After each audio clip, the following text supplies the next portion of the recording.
নিজের মোবাইল হারিয়ে কান্নায় ভেঙে পড়ছেন এই বিদেশি। হাত জোর করে ট্রেনের যাত্রীদের কাছে অনুরোধ করছেন মোবাইলটি ফিরিয়ে দিতে। কয়েক সেকেন্ডের এই ভিডিওটি পোস্ট করতেই সামাজিক যোগাযোগ মাধ্যম ফেসবুকে হয় ভাইরাল।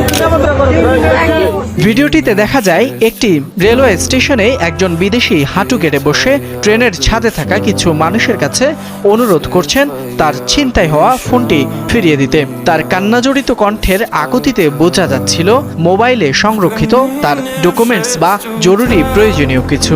তাই হয়তো ট্রেনের ছাদে থাকা মানুষগুলোর কাছে করজোড়ে মিনতি করছিলেন এই বিদেশি। আর সেই মুহূর্তের ঘটনাটি ভিডিও করে ছড়িয়ে দিয়েছিলেন পাশে থাকা ট্রেনের আরেক যাত্রী। ঘটনাটি সামনে আসতেই নানা রকম নেতিবাচক মন্তব্যে ভরে যায় পোস্টের কমেন্ট বক্স।